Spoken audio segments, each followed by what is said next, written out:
Welcome to Buddha at the Gas Pump. My name is Rick Archer. Buddha at the Gas Pump is an ongoing series of interviews with spiritually awakening people. There have been over 300 of them recorded now, and if you go to batgap.com, B-A-T-G-A-P, you can see them categorized in various ways. As they say on public television in the United States, this program is made possible by the support of generous and appreciative listeners and viewers. So I want to express appreciation for those who have supported it, and if you feel inclined to do so, there's a donate button on batgap.com. My guest today is Steve Ford. Steve lives in the UK. Welcome, Steve. Hi, Rick. London? Or no, someplace called Slough or something like that. Where is it? Slough, yes. Slough. Yes, but at the moment I'm living in a place called Egham in Surrey. Ah, they have cool names for things over in England. It's not far outside London on the Thames. Great. Yeah. Oh, you live on a boat, somebody said. Yeah, that's true. Yeah. Huh. On the Thames? On the Thames, yeah. Great. I didn't know people did that. I know that in Holland people live on boats, but I didn't know that that happened until recently. Dan O'Keefe told me that you were living on a boat. Yeah. I was in Holland, Amsterdam not long ago, and I saw some great boats over there. Yeah. Fantastic. Yeah. So, you know, as people know who watch the show, I've done over 300 interviews, and I think that your particular awakening story is one of the most interesting ones I've ever heard. Quite unusual, and we're going to hear about it in a minute. In fact, we'll start about it just about right now. Firstly, there's one thing you mentioned which I find comes up quite a bit in people who have, especially people who have spontaneous awakenings or unsought awakenings, is that they had stuff going on when they were little kids, you know, that are a little bit out of the ordinary. So maybe we should start there. What a place to start. I think, wasn't it you who said that you had some kind of profound experiences looking at the stars or something? No, I did. Yeah, no, I did. I've got an amazing memory, very visual, and I can remember things going as far back as to when I was in the cot. You know, in the what? In the cot. Oh, you mean like a crib? You mean like in a crib? Yeah, in a crib, yeah. chewing a blanket. You know, and as I got older, I remember my early reflections, contemplating as a child. I remember contemplating on existence because it fascinated me what this was all about. You know, what appearance was, what the world was. Why were there people? Why was there existence? Why? You know, and I remember thinking, what if this had never happened? Because it's quite an interesting thing. It's quite an interesting phenomena, appearance and existence. Because that in itself is strange. You know, why is this here? And I try to imagine what it would be like if there was no appearance, if there was no world. What would it be like? And I remember there was a real sense of just the mind falling away and there being just absolutely nothing, emptiness. And it was really strange, very odd feeling of coming away from, just imagining that was quite a funny thing. I don't know if this is true or not, but trying to rationalize or understand why people have profound experiences and then eventually have profound awakenings without having done any spiritual practice, so to speak of. Yeah. I kind of, rationalize that as they must have done some work in past lives or something. They must have been, and sometimes people do remember that. They remember, I was sitting on my butt in a monastery for 5 lifetimes or something. I mean, have you ever had any recollections like that? No, I've no recollection of a past life. I've kind of had some strange memories that I can't account for. That kind of that didn't seem to be from this life. Yeah, no, it doesn't seem to be from this life, but it could be from a collective consciousness. It could be, consciousness is a very mysterious thing anyway. I mean, like you said, it's hard to rationalize. But as a child, I had a very free mind anyway. It was never fixed in any one way. I was kind of just moving all over the place, just daydreaming. Really, I was one big daydreamer. Were you a halfway decent student? No, not really. No, I'm dyslexic, so and it wasn't picked up at school. So the only thing I was good at was art. My attention went more into that, and I ended up in leaving. There was part of my life going to college and studying art, but academically speaking, I never really ventured into that much. Not growing up anyway.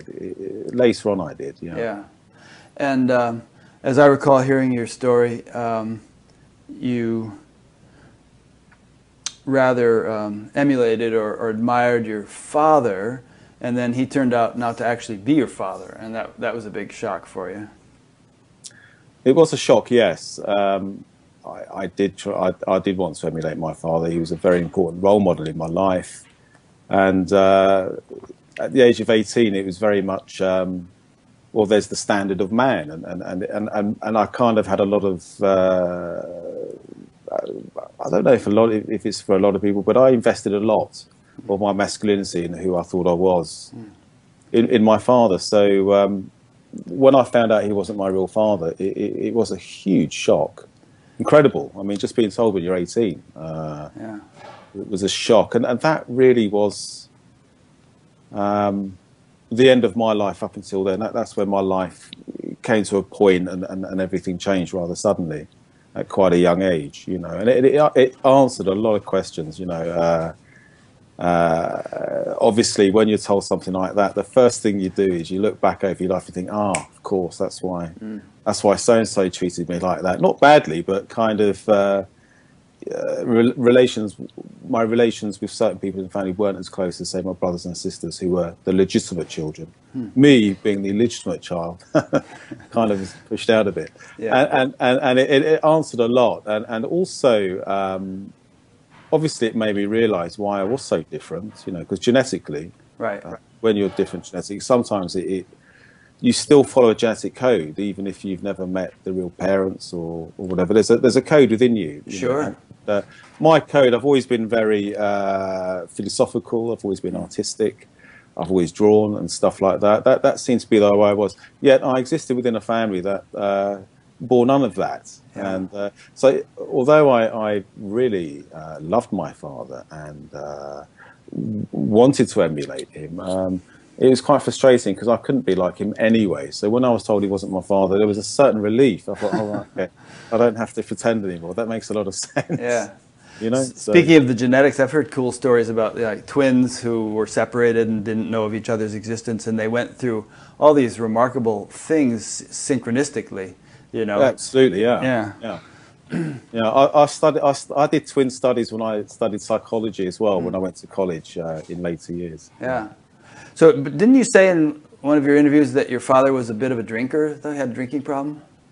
I don't think he had a drinking problem. He just liked drinking. No. Oh, okay. No, he was not an alcoholic or anything. He right. just liked drinking. And growing up, you know, it's awful, isn't it? I'm talking about my family here, but just in a general sense. I mean, you know, my father's great, but years ago when he was very young, he just liked going out drinking. He'd come home sometimes, and it was the typical case of, where have you been? The wife saying, where have you been? And sometimes there'd be an argument. And I was just very sensitive, and I'd be upstairs in bed.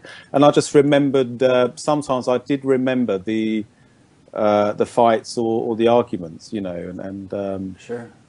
That kind of did occur. Yeah. Really. It didn't happen all the time, but when it did happen, I do remember it, and I remember my reaction to that. Was what? Well, was fear, and it kind of, I just isolated more. Really, I kind of went into my own world of exploration. Really. Yeah, I had that kind of background, but even much more so, my father was an alcoholic and would come home drunk several nights a week and keep the whole family up, you know, till 3, 4 in the morning yelling at my mother. And so that's why I kind of tuned into that point when you mentioned it. And you know, yeah, it's really baffling because I did end up, you know, becoming an alcoholic in later years, and yet it baffled me that my father wasn't, because he drank much more than me. But he, you know, there's a difference between a heavy drinker and an alcoholic. He could get up and work the next day, whereas when it happened to me, I couldn't. Well, back to genetics. I mean, some people just have a proclivity toward that disease, you know, and if Yeah. they can't handle alcohol in the same way. I would agree with that. Yeah, definitely. Yeah. And I would have become one myself, or a drug addict, but I fortunately learned to meditate when I was 18 and kind of got on a better track. You got addicted to meditation. That's right, yeah. More wholesome addiction. Oh, for sure. So, okay, so then you've alluded to the fact that you became an alcoholic, and I guess this was somewhat in reaction to the revelation of your father not being your father, and it kind of threw you into a tailspin, and you started drinking. Yeah, that's right. As soon as I found that out at the age of 18, I kind of, if I'm to be really honest, I was more embarrassed than anything. I just found it shocking that all these people knew about it and you didn't. Exactly. Yeah. That it really boiled down to that, and I thought, why didn't you tell me earlier? You know, why didn't you just say to me when I was 8? I could have integrated it. Yeah. And yet the whole family was black, right? And you never picked up on it. Yeah, they were black Hindus. You know. Yeah. God, I'm so dumb. Exactly, right. So, yeah. No, and that's so. What was the question? Where were we? That it sort of like threw you for a tailspin yeah. when you discovered this, and then it kind of precipitated your alcoholic phase. The biggest thing that it you know, there is my reaction, but the biggest thing that it did was destroy my identity. You know, I then went through an identity crisis. That's really what happened. There was an identity crisis. I'd identified with my father so much. There was the ideal of working towards being like my father, and suddenly that was gone. And in the absence of that, it left quite a void, quite a space where I could say, looking back, I just didn't know who I was in this space. You know, there was certainly just a sense of absence, really, and I remember thinking at that time, I really need to know who I am. I need to find out who I am. If he's not my father and I've a chance to be like his father, then who am I? Who am I in that absence? Who am I, Steve Ford? Because one of the things that really helped mess the identity up was not just being told that he wasn't my father, but also because it came about by me asking for my birth certificate. I'd never seen my birth certificate before, because when I got to 18, it was the first time I was going to go abroad on my own. And so, of course, when I asked for the birth certificate, my mother said, "Oh, you know, don't you?" And I said, No, what?" And she said, "Well, your father's not your father, you know." And then she said, "You need to know this, because when I give you your birth certificate, it's actually got a different name on it. You know, you're not who you know." So not only was he not my father, I was given a piece of paper with a different name on it, and his name was Stephen Ford, and I thought my name was Stephen. I won't say the name, but you know, Stephen, you know, whatever. Zorderplatz. Yeah, exactly. It's a sort of plot, you know. And I thought, God, you know. So suddenly, not only is he not my father, but I'm not even this person. I was just had a different name, and it's like I was given my true identity, you know, and then suddenly I just thought, wow, this is incredible. That was just, it really messed up the identity. Yeah. Well, you know, on the point of themes common to spiritual awakenings, I also noticed that very often some kind of shake-up like that precipitates. Well, in your case, it was a decade later before the spiritual element came in, but it very often does precipitate in people some kind of either intense seeking or spiritual shift or something. They're just kind of knocked out of their complacency by something, and then some kind of quest begins. Yeah, that's true. I mean, for me, I wouldn't say it's not spiritual. I mean, drinking was a great sadhana. You know, I wouldn't say it's a great sadhana, but I experimented very much with then who am I? You know, this weird world of drinking. You know, but there's this thing goes around on the internet of yoga asanas and drunks assuming various poses, you know, as they kind of droop off park benches and all. It's kind of called alcoholic yoga or some such thing. Yeah, there's an art to drunkenness, I think. Yeah. So yeah, there was it did participate. I mean, I don't think I would have been the seeker that I was if I'd not been told my father wasn't my father and then given a birth certificate with a different name. Yeah. I think it broke me. It broke the identity. You Yeah. know, principally speaking, looking at the principle of the situation and what happened, it broke the identity. It broke me in terms of who I thought I was and who I could be as a person. That got smashed, and I was left on my own and left in a very abstract place as well. This absent place of him, not your father. So this place was very abstract. You know, it wasn't, and nothing had landed in there. You know, I didn't know who I was, of course. And then with drinking, drinking became a very distorted kind of reality in its sense, and trying to experiment with reality, trying to find out who I was. I tried to be the artist, the poet, the whatever. I was quite pretentious. You know. How about drugs? I mean, that's usually a much better way of experimenting with who you are than drinking, in my opinion. And it really opens up some weird places. No, it can do, but I didn't do drugs. For me, drink was really good for getting you out of it. I was one of those guys that just wanted to get out of it. You know, I just liked. When it comes to drug addiction, I've met people. The people that I equate to most with drug addicts are like heroin addicts and people are downers, take downers. Right. People that just want to get out of it. You know, I wasn't into stimulants or what's the other one? The psychedelics. Psychedelics. Right. I certainly wasn't into that. So, and I don't know why that was. I was an absolute bog standard alcoholic. I just absolutely loved drink. You know. Interesting. Yeah. I'm getting euphoric recall as we speak. You know, I'm joking. I'm not really, but yeah, it's funny. You know, I mean, just jumping ahead a little bit.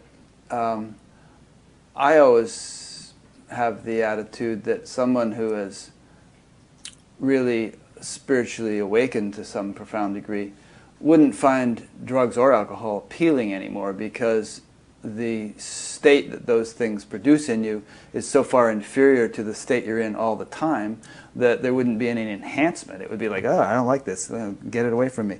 I mean, could you say that now, or is there something about your nature that would actually still find it appealing if you tried it? Oh, I think. Well, there's two sides to it, really. It's a fantastic question, really good question. The permanent state of self-realization, or whatever you want to call it, this is the most amazing thing. Of course, is wonderful.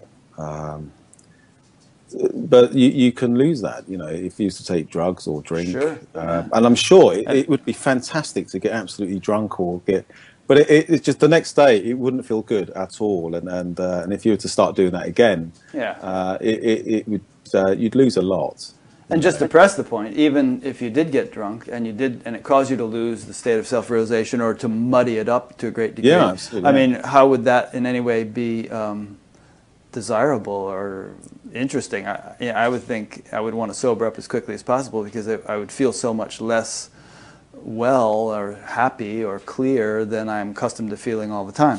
Well, that's the thing, isn't it? You would feel contaminated. You wouldn't feel clear. You'd lose the clarity, and you'd really feel it. And yeah, you'd be experiencing states of consciousness that are not reflective of what's really real. It would become, I'd imagine, quite horrible. Really, I've never really thought about it, to be honest. Yeah. Well, it's an interesting point, because there actually have been some spiritual teachers who do a fair amount of drinking and even drugs, and I always kind of wondered about the profundity or genuineness of their realization if they're carrying on like that. And also it brings in the point, and I know we'll talk about this, but you have been a professional drug and alcohol counselor. It kind of brings in the point that spiritual development, or in whatever way it's approached, might actually be a good part of your toolkit to help people get straight, because it can show them a natural way of feeling high in the sense all the time, you know, without having to resort to harmful things. Yeah, for sure. Yeah. Okay. So, all right. So you went on. As I recall, you also entered a kind of an artistic phase. Got into college, started studying art and stuff as part of this, you know, shake up in your comfy notion of who you were. No, yeah, I did art. It's something that I've always escaped into since I was very young. And then when I left school and everything, I got into work. I ended up I ended up being self-employed with a partner running an air freight company near Heathrow, and I found it awful. You know, it was very boring, and I wanted some kind of outlet, and so I went and studied art college at night school, and then unfortunately I lost my business due to drink. And then I tried to carry on with the art, but it was just a nightmare. You know, my life had got very unmanageable, where I would turn up at classes a little bit drunk, and then after a while I wouldn't turn up because I'd be drinking, and then it just kind of went away. But it kind of it was just very unmanageable. You know, I tried to get into the artistic, but I could never complete it. I couldn't complete the courses, and all of that. It just got in the way, really. So what was the turning point for you? How did you finally snap out of all this? I snapped out at the age of 27. I thought, I don't want to join a 27 club. What's that? Oh, like Jimi Hendrix and Janis Joplin and all. Yeah. Okay. Yeah, because I was playing the game of I'll say pretentious. I thought I was a pained poet, not understood by the world, and all of these things. And I think Jim Morrison died at 27 too. Like yeah, he did. Three of them I can think of. Yeah. Yeah, and I love Jim Morrison. He was a huge influence. I saw the Doors live actually back in the day. Really, that's great. That's a lucky guy. And the book No One Gets Out Alive. What a great book that is. If you ever get a chance to read that. Very funny. But now what's that book? I'm not aware of it. Oh no, No One Gets Out Alive. It's just a book. It's a reporter who knew Jim Morrison. I see. Okay. And he hung out with him. He wrote this book. It's a good book. So what happened at the age of 27? I found myself always drunk, just drunk all the time. And I had this epiphany one day. I wake up and as I was saying, I was trying to work out art college and all of these things. I even went to I even studied photography, tried to become a photographer, but I kept selling all my equipment just to buy booze, and then I'm trying to buy it all back. I was filming bands and doing all sorts of stuff and getting drunk, and it was just a nightmare, really. And I thought I was off to become some amazing photographer or whatever, arty person and everything. And then just one day it all just diminished. The equipment went. Life got very boxed in. I wasn't going out much. I was just drinking more. And then one day I woke up and I thought, oh my God, I just like drinking. It was an epiphany. I thought, this is it. I drink. And I drink, therefore I am. Exactly. And I absolutely thought, well, that's it. I'm a drunk. I was very accepting of it. Huh.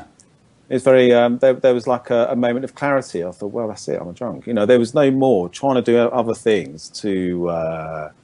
What's the word? I wasn't doing justify or I was trying to improve my life. In fact, I was so boxed in. I thought, that's it. I'm a drunk, and that was it. And there was a point where I ended up with nothing, and I asked my mother, I said, can I just come stay with you for a few weeks just to sort myself out? She said yes, but when I got back there, I realised moving back in with your mum's not a good idea. And a friend of mine at the time, he saw the problem I was going through, and he said, look, you know, I've got a place, you've got a room there, and if you come to stay there, you know, as long as you go to a 12-step fellowship and sort your problem out, you're more than welcome to stay, which is something I did. I went there. And then I found myself getting into recovery, getting into the 12-step program, you know, the 12-step fellowship. That's great. Yeah. That was it. That was the turning point, really, you know.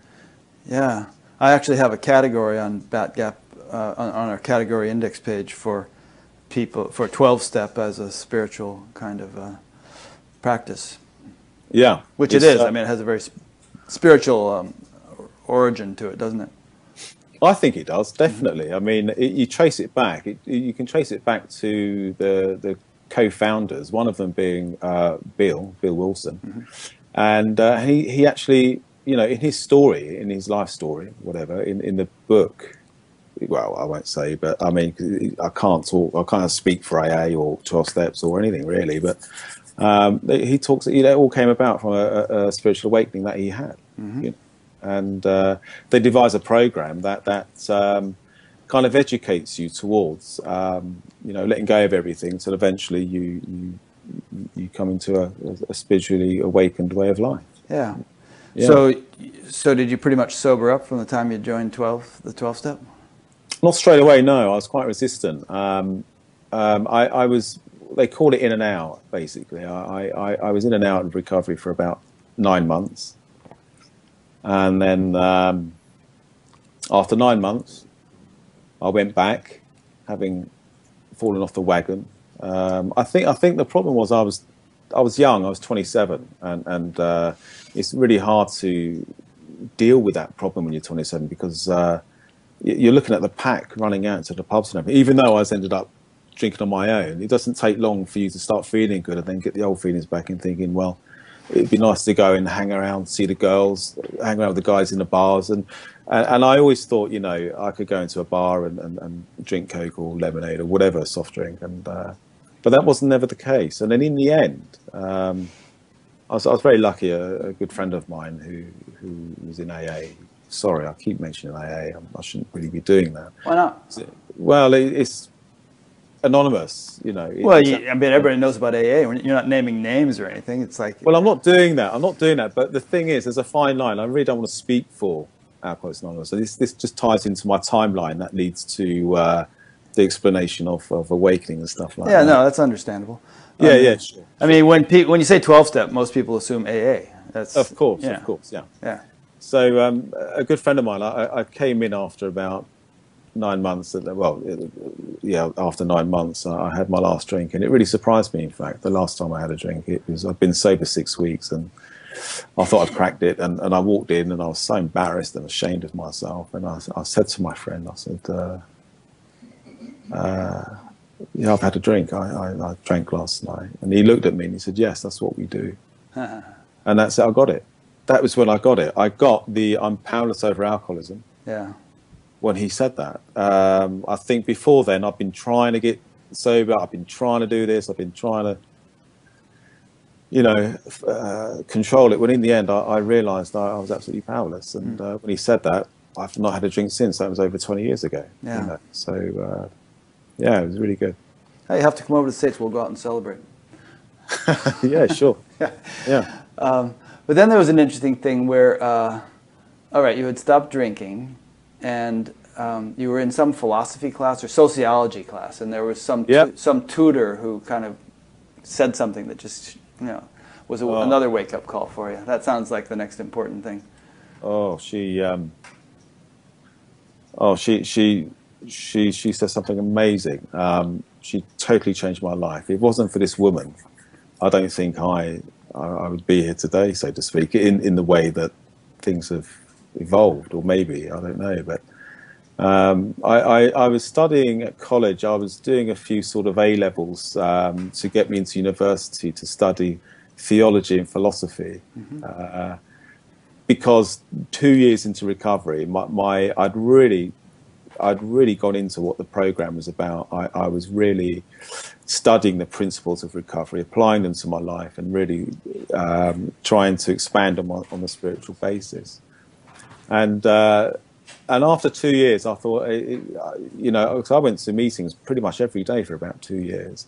And then after that 2 years, I decided to go to college full time, and I was studying these sort of A-levels. And one of the things I was studying was sociology.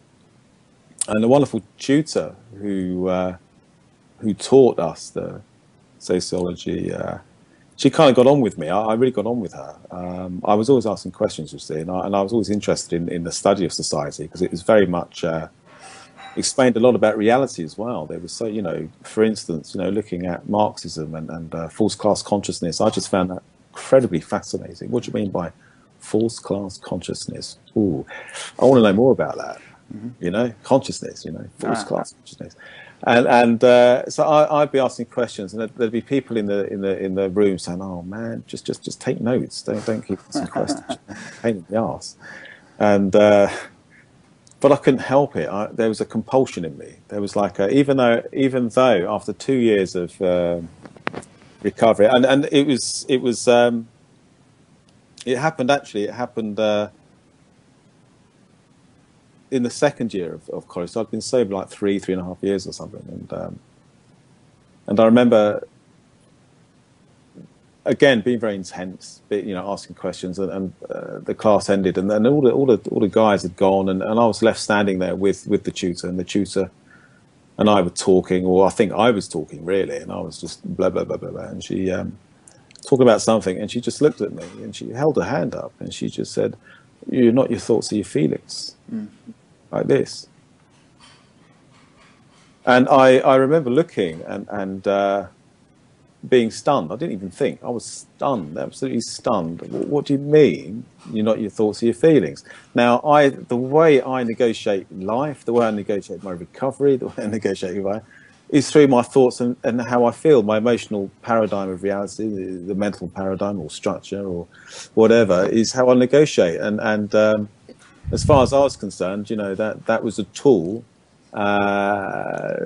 to discern reality. And she's saying, your thoughts and feelings, you're not your thoughts or your feelings. So she kind of disarmed me of everything that I was trying to use to find reality. I wonder if she had some kind of Buddhist or spiritual background or something, and she's speaking from that.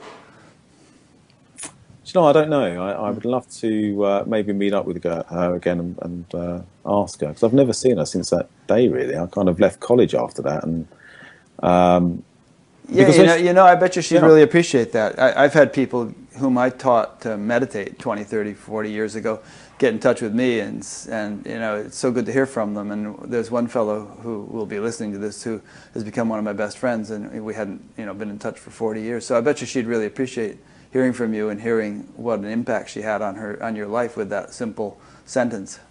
Yeah, it was a very simple sentence, and it was the biggest impact because there was something in me that was very receptive to that.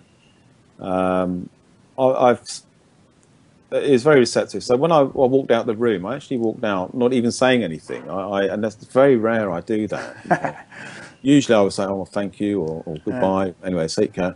And I actually just walked out the room, and it stayed with me, and it impacted me so much that it totally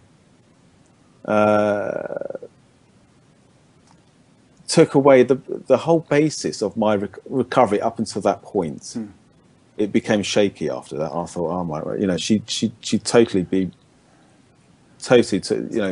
pulled the rug from under the basis of what I thought was recovery. Interesting. So did you feel like vulnerable again, like you might relapse based on that? When you say it pulled out the foundation? No, absolutely. No, it's a good question. I did, yeah. I found myself suddenly not able to function as easily as I could up until that point. There was a real ease before. I'd learned the recovery, so there was a real automatic kind of mechanical almost, meaning to my recovery that kind of appeared very good. My life seemed very manageable. I seemed okay, but as soon as she said that, it went in, it blew it, and suddenly I was going to meetings, and in meetings they encourage you to talk, and they call it sharing, talking, right? And I would share something, and then suddenly I would stop halfway through what I was sharing and feel very self-obsessed, very diseased, and it felt like I was right back at stage 1 of my recovery. And I just felt really dishonest. Is part of the reason for that when you took yourself to be your thoughts and your feelings, when you took them seriously, there was a sense of control. Yeah, I'm thinking this, I'm feeling that, I'm kind of in charge here. Yeah. And when she shattered that, then all of a sudden you realized you weren't in control, which to my understanding is actually a key part of AA, is that, I am helpless, I am not in control. So in a way it got you kind of closer to the ideal of AA. Yes, it did. It brought me into my powerlessness. Yeah. It brought me into a place of powerlessness over my recovery, because I was quite powerful in my recovery in the way that I'd analysed it, the way I'd embodied it, the way I'd structured it in some mental and emotional way of functioning. Suddenly there was a sense of dishonesty where I'd been quite willful. I'd done this myself. And then I really sensed that I didn't know who I was behind it. Taking away the thoughts and feelings, and that not being me, left a massive gap of then I don't know who I am. It's interesting. So there's like the first thing when you're 18, you didn't know who you were because you didn't, your father was not who you thought he was, and then now again there's another shift into once again I don't know who I am. There you go. The rug pulled out from under you twice. There's a parallel process going on. I thought, hang on, here we are. And it's always been about identity with me, as you say, when I was 18, and then certainly when I think I was 31 then. I was 31. And I felt very vulnerable, and I felt fearful, and I felt a self-obsession, like a very acute self-obsession, a real dis-ease in me, very dis-eased, and it frightened me, and so after 3.5 years, I found myself walking away from AA, walking away from this fellowship that had saved my life, that had, and it wasn't that the fellowship itself had let me down. It's just that I knew what I'd done with it. I knew that there was something wrong in the way that I'd responded to the program, or the way I'd managed it, and basically I got rumbled, I got tumbled, and in that there was a thing, and then I became dysfunctional. Suddenly my life was very dysfunctional, and so I stopped going to AA, and I stopped going to college as well. I couldn't function there either. Wow. Yeah. It's interesting that such a simple comment could throw you for a loop to that extent, I mean, it was like a little Zen koan or something that just... Well, it's strange, isn't it? Because like I've just announced that, talking to you, you're interviewing me and I'm saying this, and will it have a profound effect on someone else? Maybe not. But for me, it was absolute timing. It was that crucial time where the pressure was so great, what I was looking for, and what I was seeking with was so great, and she just popped that balloon, with the finest pin, I think timing is a really important point, because everybody reads all these spiritual books and hears all these spiritual talks, and for the most part, well, people get all kinds of inspiration and benefit and whatnot, but there's something about timing where a really radical shift, the person has to be ready for it, and when they are, then the very same words which they might have heard a year ago have this potent impact which they didn't have before.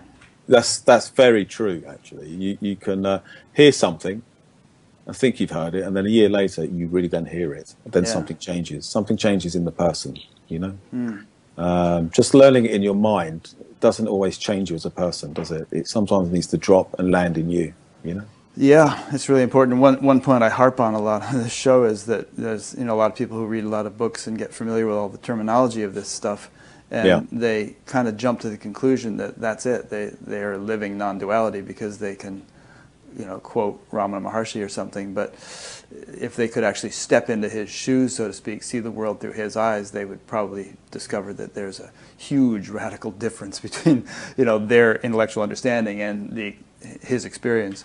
That's very true, to be honest. It's so easy. You don't. There's a saying, isn't there? You don't know what you don't know. You can think you know. You can think you know, but you really cannot. You don't know. That's how it was with me when there was self-realization. It was like no one could have shown me it. Absolutely no one. Yeah. So you're kind of segueing us into the happy ending of this story, which is that you didn't just remain dysfunctional and unable to go to school and all that stuff. There was a kind of a watershed moment for you, which I think we're just about getting to now. Yeah, we are. We're getting to the point now where You see, the thing is, if I came from a school of philosophy that led to enlightenment or awakening, I could explain it, couldn't I? But no, you get my life, don't you? My miserable, uh, uh, messed up, unmanageable life, and I'm really sorry, but that's how it was for me. You see, so when it got to that point of walking away, which was quite scary for me, because up until that point, I saw the fellowship as the saviour, so to speak. It totally saved me, and it did. There's no doubt about that. You know, and of course, walking away from college, and suddenly I felt so alone, so dysfunctional. I remember walking around Windsor, just really knowing that I need to know who I am. You know, I need to know what this is. It is the most crucial thing in the world, really. You know, and I was cornered. I felt I was in a corner. There was nothing I could do, really. So, and you weren't putting this in spiritual terms yet, were you? You didn't think, you didn't kind of recognize, oh wow, this must be what all of Buddhism and Hinduism and all these spiritual traditions are all about, knowing who you are. You were just kind of doing it in your own terms, trying to figure out what was going on. That's right. And I wasn't. I had never heard of Ramana Maharaji or Nisargadatta or right. You know, Krishnamurti. You know, I've not heard of any of these people, and so for me, what I was looking for was honesty, because I felt so dishonest. I was looking for honesty, and believe it or not, honesty is authenticity, and authenticity is realization, really. Yeah, but it's just I didn't know that. I didn't know what the missing link was. I had no idea what, but I just felt so dishonest. Yeah. With yourself primarily, not like you were running around lying to people, but you felt like you were just in myself, disingenuous in and of yourself, right? Yeah, the way I felt was I didn't know who I was, even though I formulated this good recovery. You know, I'd made this better Steve. It just felt there was no lights on, so to speak. There was I could not speak from a sense of authenticity. Right. I lacked that. Mm-hmm. Yeah. And so what happened? What, that evening? Yeah. Yeah, it all happened one evening. I had no idea what was going to happen. It was quite spontaneous, really. I found myself in my apartment, and I found myself not being able to deal with this anymore. I knew that if something didn't change, I was going to drink again. You see, that was my fear, and that's to me that was terrifying. Sure, absolutely terrifying. I thought, oh my God, I'm going to drink again if this doesn't fix itself, you know. And I did a thing. I asked myself, what is it I have not done? You know, what is it I have not done? Because I've been very thorough with working the 12 steps, you know. And so my response was to go through the 12 steps. I thought, right, step 1, step 2, going through my mind, what are these things? And then when I got to step 3, I then realized, I thought, of course, step 3 is we hand our will and our lives over to the care of a God, great in ourselves, or whatever. Yeah. And I had the most profound realization that I hadn't done that. Mm-hmm. What I'd actually done is I dived into the 12 steps very keenly, and I'd come to understand all the principles. I'd come to apply them, but I'd applied them from a mental basis in relation to a prescribed program, you see. Yeah. Now, between these two places, there was no Steve, you see. Now, I can say this looking back, because I've had to reverse engineer all of this and to understand, because the awakening changed everything completely. Once it happened, I thought, what just happened? Even though I'll get to that in a minute. But anyway, so I realised, I thought, oh right, I've not handed over my will. And of course, Sheila Jervis, the tutor, the wonderful sociology teacher, came into my mind again, and I thought, of course, I'm not my thoughts and my feelings, and I've not handed over my will and my life. I've not let go of the perceptual field of reality. I'm still hanging on to it, managing it, trying to create a better perceptual field or whatever, and a better Steve. And I just absolutely realized in that moment that I've got to let go of it. I've got to let go of this. It was the only thing left to do. I tried everything. 3.5 years I've been working this program, working the inside of it and the outside of it, and applying it and understanding everything, you know. And suddenly I just found myself in the middle of the floor, on my knees, as if in front of God, you know. And I knew that I had to hand over the mind and my feelings. And I had no idea what would happen, you see. I hadn't been doing meditations to transcend the mind or to have the perfect emotional insight to things or whatever, you know. I had no idea of how to transcend or anything, or what would happen. I really had no idea. So I found myself just in the moment thinking, okay, because of the fear of going to drink again or what have you, it really was, okay, here I am. I will just give all of this to you now, all of this to you now.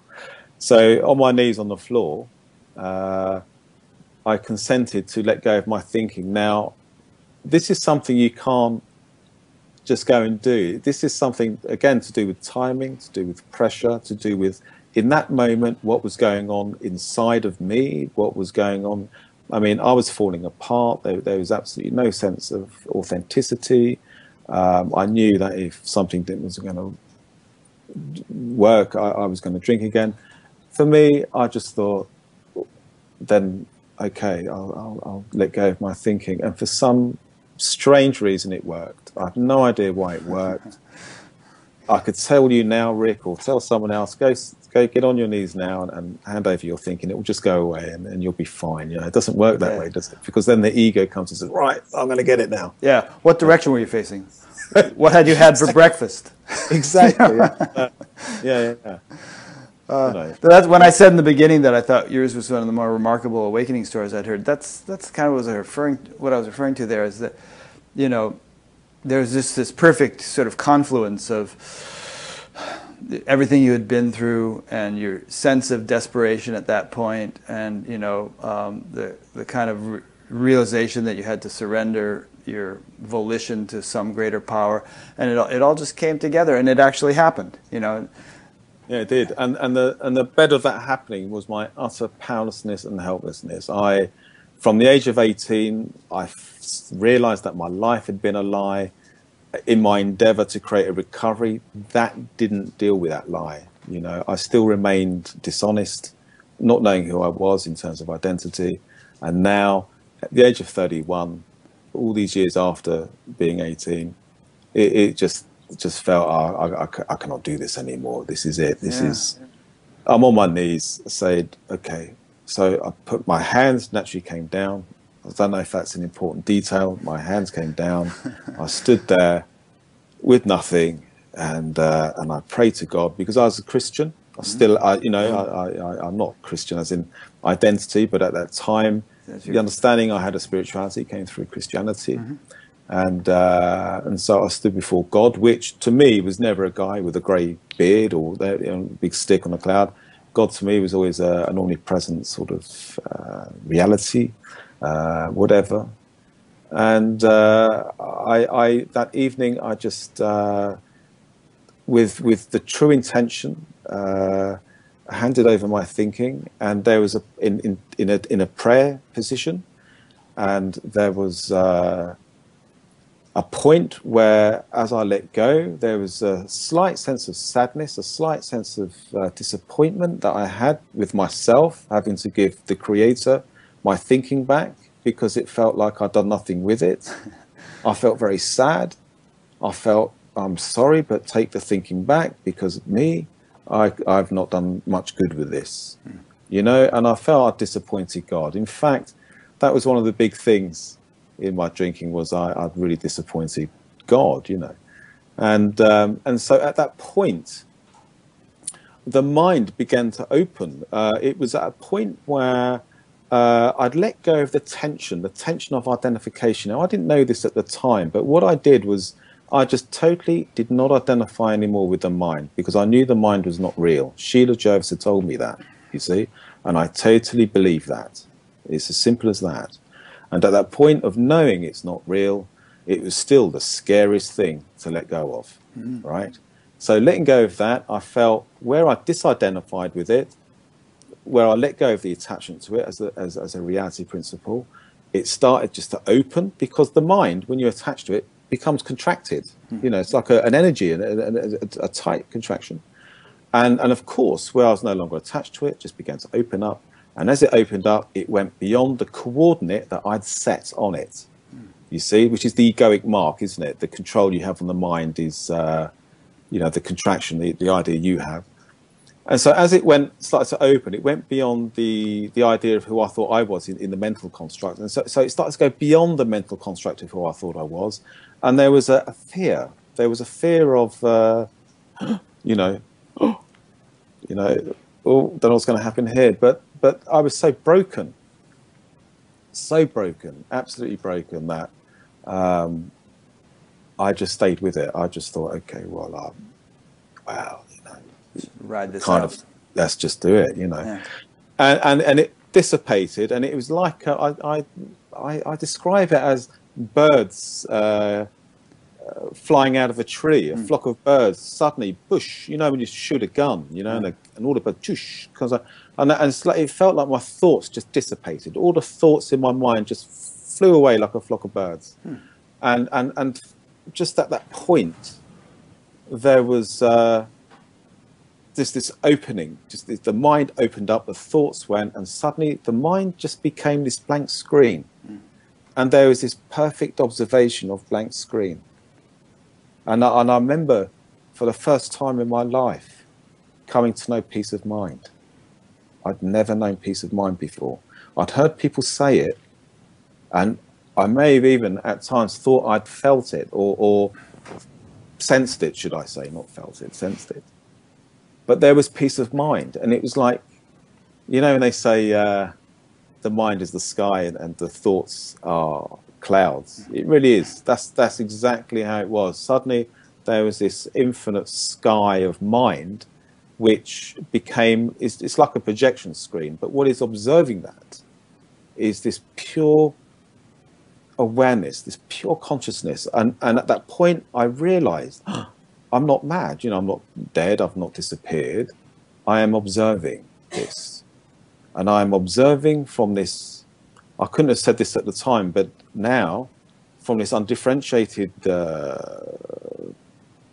awareness and the mind there, and suddenly the mind became the perfect reflection of what was observing, which was nothing, emptiness, you see. This happened. And I didn't have time, there was no thinking, okay? So, at that point, I remember suddenly being pulled into a deeper idea, okay, a deeper idea, which was an emotional idea, you see, because we have layers of thought, you see. We have the thought that is very abstract, we have the thought that is emotional, and we have the thought that is very physical, the body, you see. Now, I didn't know this then, but this is what happened. So suddenly there was a pull to a deeper aspect of contraction within my body. You see, the mind opened up. Suddenly there was nothing keeping me from entering into what I call the heart area. Yeah. And then suddenly there was a pull, and I felt myself as formless consciousness coming down into this area, into my heart area. And as I was going down, I wasn't expecting that, but I just stayed with the formless consciousness. There was no there was no egoic I anymore, no mental construct of doership anymore. So there was just I'm going into my heart, you know. And suddenly, as I'm going into the heart is now where there's no contraction set on the heart, the ego setting the contraction, keeping it in its emotionally contracted identity of Steve on an emotional level. Suddenly that starts to imitate pure consciousness. And so suddenly the heart begins to open because I'm not doing anything with it. And as it begins to open, there's a pain. There was a pain, but it was a clean pain, a pain where there was no suffering. It was because suffering is in the mind. You see, it's the mental attachment you have with things. Suddenly, as the heart was opening, I felt this pain, and as I felt this pain, it was like the pain of the world. I know I'm putting it on a biblical scale now. It was the pain of the world, you know, and yeah, and there's this pain, and this kind of voice came from nowhere. It was like a voice from within this just said, "You've been running away from this all your life," and I understood then. I understood. I've been running away from my heart opening. You know, I'd been remained in what I knew all my life, you see. Suddenly I'm going beyond what I knew. You see, I've done that now mentally, but now with the mind, but now on this level, the emotional level, this was on a much deeper level. The attachment, the emotional attachment we have for things is much deeper and is much stronger, you see. And so as it began to open, he said, this is what you've been running away from all your life. And then it opened up, and all there was a void. There was going beyond the emotional contraction of my identity. There was just this absolute void. It was absolutely black. And I don't want to appear too dramatic, or I don't want to frighten anyone. But for me, I then was facing this very dark void, and this void was pulling me in. And as I was being pulled into this vortex, this void, there was another voice came in. It said, "You'll either go mad or you'll die." and I consented. I said, "Okay." I consented. Okay, not verbally, but in my innermost. Intentionally. Intentionally, I said, "Okay," and I was pulled into this vortex, this very dark vortex, and as I got pulled in, it just felt like the whole thing opened up. And as I got pulled in, there was a point where I truly did not exist for no time. It was like a boom, boom. You know, it was. I got pulled in. As soon as I got pulled in, I could then see from, if you understand. Mm-hmm. It was I could see from, and at that point, there was a point of absolute death, complete death of attachments. There was no attachment anymore to the mental structure, the emotional structure. So much so that everything had opened up, and it truly reflected what was directly observing. And and the void was in fact a reflection of the absolute. It was. I got sucked into it, and then I came to. I could see, basically. I could see, and I could see from a completely different reality base to what I was before. Totally. Well, that's really cool. I didn't want to interrupt you because it all came out so beautifully. But a couple of questions occurred to me as you were speaking. Maybe just elaborate a little bit more on the comparison between the peace you felt when the flock of birds dispersed, you know, the thoughts, and there's that peace for the first time in your life, and this void that you've just been speaking of. Is the void kind of like a deeper level of the same thing, or how would you compare those 2 points that you made? Oh, that's a good question, Rick. There is a difference. The mind opening is a more superficial opening of reality. When the heart opened, because the heart is very much linked to your body as well. So it was the emotional attachment or emotional construct of identity that's in the heart is very much connected with the body as well. So when the whole thing opened, it even felt like the body opened and even dying to the body, so to speak. The difference was when the heart opened, it was the complete surrender. The mind that was just a portal. That was just what was observing was just pure consciousness. But pure consciousness had not yet fully died to the whole construct, had not come into full realization of what is beyond all of this, beyond all appearance. It's only when the heart opened that suddenly there was going completely beyond all appearance, and there was a coming to and a complete relating, a complete self-realization of absolute. Of absolute. So you're relating from absolute rather than just from peace of mind. I mean, the peace of mind stuff was just the I am consciousness in its transcendence of the what we call the modification, the conscious modification we call mind. You see, so. But when you go beyond the modification of the heart, when that opens up, you've actually gone beyond all location. You've gone beyond all location, and that's where the I am then totally goes beyond the body, and then comes back into the ultimate reality of absolute. A couple of thoughts come to mind. One is, you may have heard Adyashanti talk about awakenings in the head, heart, and gut, and you've just described head and heart. How do you relate to his saying that? Have you also moved on to a gut realization, or is that something you expect to have happen eventually, or what? Or maybe you don't buy into that model? No. I said to you, the heart links into the body. So that's how you would... Yeah, that's that would be gut. I see, okay. I don't know what gut is, actually. I mean, if maybe I've got a gut awakening to happen. Maybe that's the final one. I guess maybe, well, I don't know. I don't want to speculate, but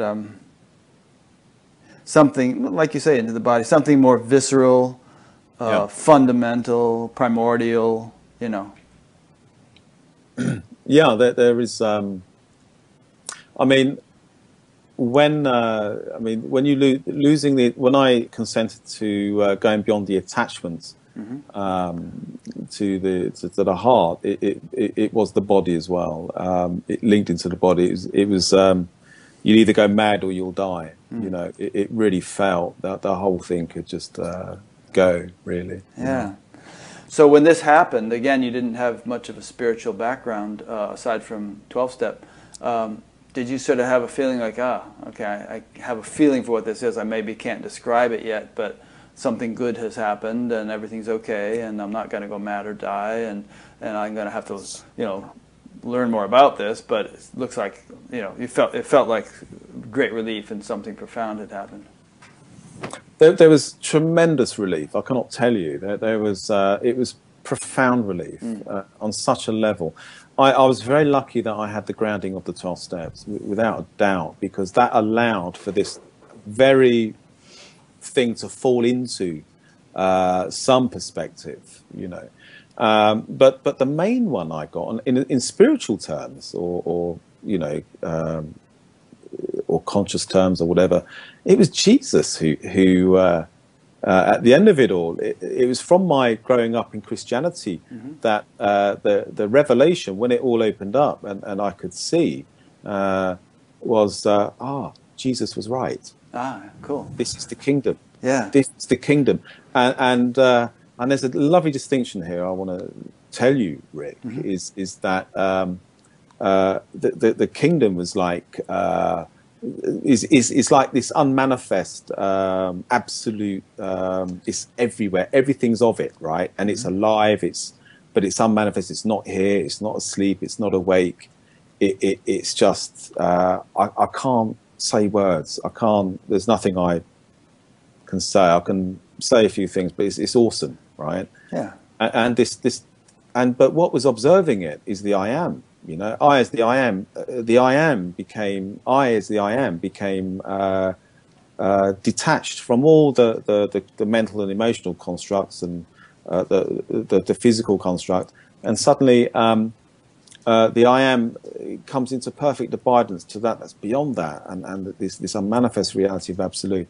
And I could see that was the kingdom, and the observation is the Christ. I realized that Jesus was right also in the Christ, that the Christ is pure consciousness, is absolutely pure consciousness with no attachment to the world for meaning, because it's not of this world, and it's of the Father. You know, Jesus lived his life in complete recognition of the Father, of the Absolute, living in relation to that. So for me at that time, right, it was Jesus. You know, Jesus. It was through Jesus, through that. Nice. Yeah. It must be kind of cool now, having, well, you've just alluded to it really, but having had this realization, to look back on the Bible and also delve into other spiritual, you know, texts and realize, oh, so that's what they were talking about. You know, it's like exactly. Totally different appreciation than you could have had before. You get it all. You understand everything, even the Upanishads. The Upanishads are wonderful. You read them, it's like, this is God speaking. Right. You know, this is the words of the Absolute. You know, and it's wonderful. Yeah. I became like a genius overnight. I understood theological, deep things. And you didn't even have to go to theological seminary or whatever you were planning to do. Exactly. Saved yourself all that tuition. Yeah. I have conversations with friends sometimes, and who go through a shift or have gone through a shift in which they insist there is really no longer any sense of a personal self. And I can't understand or relate to that in terms of my own experience. And I acknowledge that their experience is probably well beyond mine. But then again, there's other people, like, for instance, our friend Francis Bennett, whom I think you spoke with or gave a presentation with over in England, who say, you know, you're always going to be a person. You're always going to be a person. You're just not only a person. You know, I mean, the fact that you're not only a wave the fact that you realize you're not that you're now the ocean doesn't mean you're not still a wave, but also the ocean. And yet I say things like that to such people, and they say, no, there really is no person. There's no wave. It's just the ocean. And I don't know how they can function as human beings if that's really, truly the case, or how they would react if you whacked them in the shin with a hammer or something. It seems like to me there would be kind of a person there feeling that. So, I mean, what's your whole orientation to that argument? I know over there in, you know, Tony Parsons' land, there are a lot of people running around emphasizing that point, that you are not a person. What do you say? Oh, wow, that's a big one, isn't it? I really don't buy into that at all. Just in my experience, Rick, just in what's happened for me, and just by saying that to you, I'm sure there'd be someone saying, "Yeah, you can't say me," you know. You're right. One of these things. Yeah. Please pass the salt. Who wants the salt? You know. Yeah. There is no one here. You know. No. I can't. I can give you examples of what I've experienced with people that do believe that, but I can't. They'd know who I'm talking about. But so Mr. X has said such and such. No, how does Steve respond? No, because this person is quite well known, and they'd know. Okay. Honestly, they would. But just dealing with the philosophical principles here, what would you say? Well, it's what's all that about? I mean,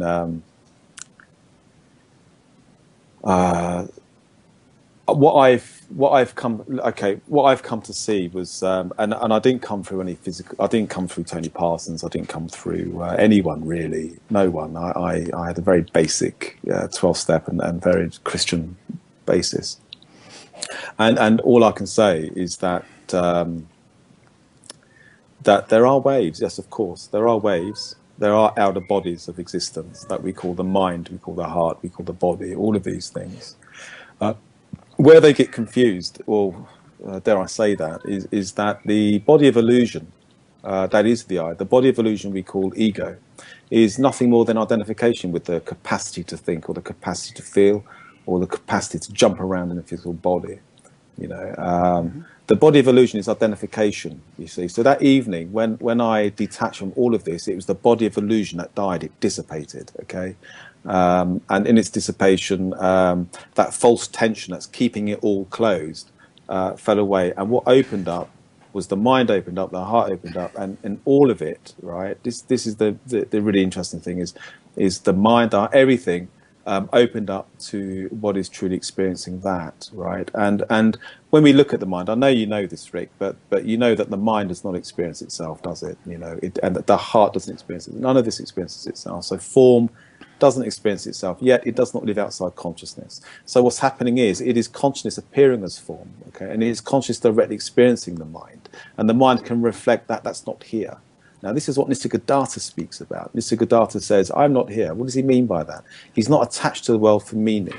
He's not attached to the world. There's no body of illusion. There's no tension that he calls the I. So what he's saying is so this is happening, you know, but it's happening to what he's observing. What he's observing is not here, okay? So there is no you in that sense, you see. There is no false attachment, so there's no false identity, right? But what there is, of course, there are these things. These are happening within consciousness. There is a person within consciousness, but what's directly experiencing the person in consciousness is not here. I agree, right? Yeah. But there is a personal body. There is even a me body, an I body. You know that you have these personal things, but I can assure, you know, for me, there's just no attachment to it for meaning. The meaning itself is in a direct experience. And what is directly experiencing that is pure consciousness. And then pure consciousness itself is of that is observing that you can't even explain, you know. So I don't agree with this. I mean, when you start going around saying, oh, there is no one, there is just this happening and all that, I just find it really, well, where's the beauty? Where's the love? You know, where's the poetry? What's all this about? I find existence an incredible phenomena, but I understand what they're saying. I do understand that there is no one here, and I understand that no one here, even the awareness of not being a body, is a consciousness that also is transient. You know, if you want to be an absolutist, you can say that the only thing real is this knowing that is, and everything else is false or is illusion. But I don't find that's what's the illusion. I don't find creation the illusion. I find the attachment to the creation, assuming an identity, the illusion, which is what we call the ego. So that's where I come from. Yeah. One helpful way that I've found to explain it is to say, you know, I'm here, I'm everywhere, and I'm nowhere. I mean, and all those three things are kind of simultaneously true. You know what I mean? I mean, can you relate to that? Yeah, definitely. Part of the, I mean, I spent 2 years looking at that very question. You know, it was upon awakening, there was the most profound revelation of the self, or the absolute, and all of these things. But we don't live in a world that really explains the science of that consciousness, unless you live in India, you know, where they have the wonderful words that have, you know, they've got words that describe things that we don't regarding this conscious phenomena. But I spent 2 years looking at this, and for me, it's not enough to say, I am abiding in nothing, everything is transient, it just falls away. I mean, that doesn't make a cup of tea or get a job or pay the rent, you know. So I wanted to learn, how does one as realization of consciousness, as the realized state of consciousness, continue to live in a relation to what is observing, the overall observation of absolute? How does one live in relation to that, so that one is always abiding as that? And that abiding factor of I am, how does that then become a flow that comes into all appearance, directly experiencing appearance, so that all appearance is just reflecting what is observing? Then I wanted to learn this so that I could be more integrated, and so that I could maintain this integrity of pure consciousness, but at the same time allow the I, the me, whoever, all these flavors of modified consciousness that make up the person, enjoy that as well. Why you know, why?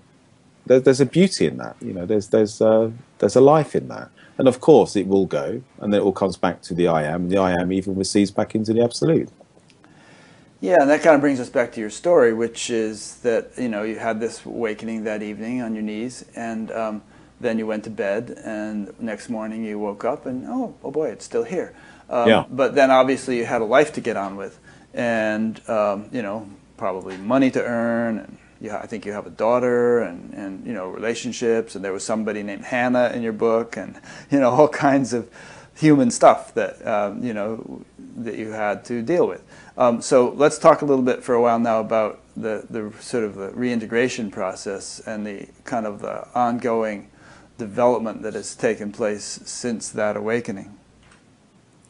Well, with the job, I mean, I found myself, you know, I've got two daughters, and I found myself in a place. I just had the awakening. I left college, and I knew I couldn't go on to university because my daughter had been born. There's no way I was going to go back and try and redo things and everything. I just wanted to go out and work. So I went out and I got a job part-time setting up an outreach project in Slough, just walking around helping anyone that's homeless or addicted or whatever, you know, to be referred into drug services, drug and alcohol services. Nice. So I found this job really good, just to walk around, talk to these people, and I was earning money. I wasn't earning loads of money, but I was earning money, and it was good. It was a really good project to do. I was able to integrate, you know, whatever recovery I had from sobriety to then start with this, and I did that for 2 years. And then after that, I got a job as for a company, you know, working with addicts in prisons, you know, young offenders. I got the job, and I got the job whereby they fully trained me up to become a therapist, working with drug and alcohol. Okay. So I worked there for about 3.5 years, I think, possibly 4 years. And while I was there, I really began to come back into the world, you know, from this abstract place of self-realization, of hanging out in oneness and just you know, reading it here and there or whatever, you know. Had you gone through a phase of really being sort of out of the world and wanting to just kind of be withdrawn and close the curtains and not have anything to do with anybody? Yeah, I did for the first few months. Yeah, it felt. I think it happens, doesn't it? You know, it was so, because the awakening was so profound. Yeah. Well, that might be entirely appropriate, actually, to just sort of chill for a while. And, yeah. Yeah. No, it was so profound. The dissipation was so great that they really felt that there was no one there. There was no one there. Yeah. You know, and because nothing had started to move back in again. You know, I hadn't. It was so new that I was just in this place, walking around Slough, seeing people and seeing people caught up in this little projection in their mind, and thinking. I remember thinking, "Wow, I'm not there. I'm not here." And it really felt I wasn't here. People were caught up in, because most people are, you know, they're caught up in what they think, the idea of themselves, and when they communicate, you can see that tension in the faces and this you know, this communication or whatever, and I was totally invisible. I was totally formless, but within that formlessness, I could see I could just relate from the absolute, and you know, thoughts would come up or things would happen, but it felt quite disembodied. But it was natural because I wasn't attached to it anyway for meaning, so it didn't matter if a little thought would go across the mind, and I would think, oh, I was just thinking, man, I must want a cup of tea or whatever, you know. And that happened for a few months, and then suddenly everything starts to come in again. You know, your functioning self starts to come in. You see, there's a new tension starts to build, the new tension of functioning, because function itself is a tension. If you brush your teeth, you can feel the tension doing this. You see, it's just that there was a complete dissipation, and for a while there was like a honeymoon period of having no tension whatsoever. And then suddenly it started to come back, and yeah, and that's kind of what happened, really. Did you ever go through a phase where you felt like maybe you were in some more intense circumstances of some nature, and you felt like you kind of lost it, and you're just back to being plain old Steve again for a while? Yeah, not lost it, but but it got more intense. Yes. Yeah. I never lost it. There was always like there there's always been a little aperture, you know, At least. little aperture that you can look through and you see the whole world, you know. And this, your I amness can always be small, you see, and the I amness always knows the non-location, okay, what we call the absolute, and you can be there, and you can have all your dysfunctions continuing within patterns that may have not completely died, because it's not, you know, because that stuff never awakens, the patterns. They don't awaken, it's unconscious stuff. That stuff comes in relatedness to what it's observing, and then in the relatedness it starts to transmute, starts to change. That's a whole different chapter. I'll go into that. Yeah, we should actually, as long as we're not skipping past something we should be talking about. But I'll stay with you. The whole thing about that stuff never awakens, it seems to me that almost everybody has layer upon layer upon layer of conditioning and impressions and whatnot, and perhaps a certain amount of that has to be worked out before awakening happens, but not necessarily. I mean, a lot of times it seems that people awaken without having worked out very much of that, and then it has to be worked out. And exactly, yeah. So what's your take on that? Exactly that, what you just said, funny enough. For me, it was, you know, coming where I come from, the growing up, the identity, all of these things, there's a lot of stuff that happened. I think for most people, we all have our bag, don't we? And it was when I began working in the prison. I began working with a team of therapists, and I began to train as a therapist. And I've always had a natural bent for psychology and philosophy and stuff like that. So by the time I'd got to the working with these therapists, I could hold my own, so to speak. I had my own way of understanding, and I began to learn all of the techniques of how to therapy people, you know. And that's when it hit me. That's when I realized I was learning this position of a therapist that didn't seem integrated. It seemed mechanical, and it seemed it didn't seem to be aligned with the true nature, because the awakening was still quite fresh then, and I hadn't yet realized that how rare the awakening was in most people's lives. And of course, you know, looking at what it took for me to awaken, I mean, it was a complete dying, you know. I mean, that would terrify me. It terrified me, but there was just no option, you see. And then, but then working with these therapists, I realized, I thought, you know, how come we're not talking about this state? How come no one's talking about I am and all this true self, and this true self that knows absolute? Why isn't anyone talking about this? You know? And I was looking, and I was working with these therapists, and I thought, why are you arguing with the person's mind? Their mind is just a reaction to their own ignorance. Why don't you get them in their true identity? You know, I'd be thinking this and thinking, why? You know, and really looking back, I was quite naive, but I persisted. I persisted with the training, with working, but I found the trouble was I wasn't ambitious enough. That's one of the things. When you work with therapists, they're really ambitious, especially when they're training. And I wasn't. I was very laid back and very easy. And I always felt that precision of I am-ness that was observing, I always felt it wasn't being communicated.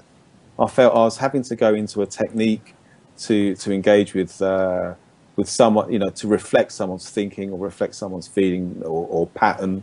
And then how did you answer those questions to yourself of why aren't you taking this I am-ness into account? Why are you just dealing with their mind? What kind of answers did you come up with? Well, I didn't have the answers. That was the thing. You probably do now, though, right? Oh, I do now, but I didn't have it then. Right. At that point, this is when I hit a wall of this doesn't fit in the world. This really does not, because working as a therapist, it's very structured. The system, the whole system is very structured. You see. Right. And they had very structured ways of dealing with people, structured ways of thinking, structured ways of feeling, and they were, you know, and I just found I couldn't express this, and I felt then uneasy. I felt uneasy. Yeah. Well, what would you say now? How have you come? I mean, I could give you an answer of why to those two questions you just posed, but what would you say? Oh, what would I do now? Well, you know, you're saying that you're observing all these therapists who weren't taking into account the sort of deeper dimension, and they're just dealing on the level of the mind. You know, I mean, I would say that it's because they don't even, most of them realize that that deeper dimension exists, or maybe they think of it in terms of, you know, the subconscious or something. But the possibility of self-realization as an adjunct to, or as a foundation for therapy, is just not even on their radar. You know, it's not in their training, it's not in their experience. Even if they accepted it, they wouldn't know how to inculcate it, and so that's why you didn't find it when you were studying it as a therapist.